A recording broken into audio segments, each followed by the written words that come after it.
আমি প্রণতি, ওয়েস্ট বেঙ্গল, কলকাতা থেকে। আজকে কি বানাচ্ছি দেখো।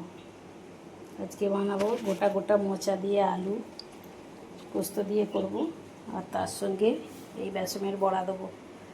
বেসনটা ফাটিয়ে রেখেছি, বড়াটা ভাজবো।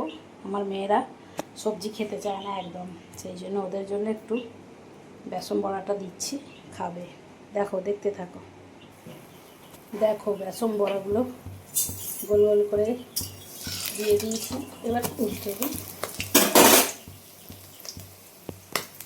তরকারিতে বেসন বড়া দেবো। আর এখানে বাটা আছে সর্ষে, পোস্ত, আদা, হালকা একটু জিরে দিয়েছি। আজকে নিরামিষ তৈরি করব। বেশি করে পোস্ত দেওয়া আছে, কারণ পোস্তটাই মেন। পোস্ত দিয়ে তরকারিটা হবে। ভেজে রেখে রেখে দিয়েছি, সব রেডি করে রাখা আছে। এবার করতে থাকছি। দেখো, একটু পাঁচফোড়ন আর একটু রাঁধুনি ফোড়ন দিয়ে দিয়েছি। এবার মোচা আর আলু কোটা আছে, এগুলোকে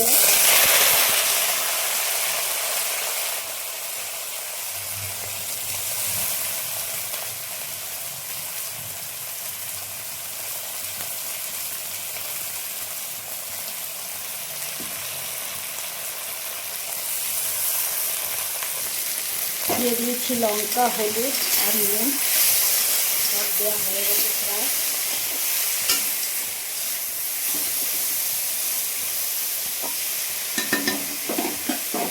বেসনের বড়াগুলো দিয়ে দিলাম।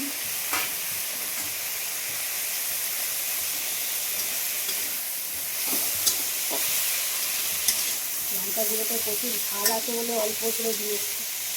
খুব ঝাল দিলে মেয়েরা খেতে পারে না, ওই জন্য ঝালটা অল্প করে দিলাম। যে যেমন ঝাল খাবে সেরকমভাবে দেবে।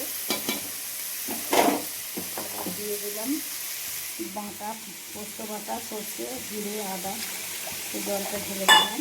দিয়ে এটা দিয়ে দিলাম।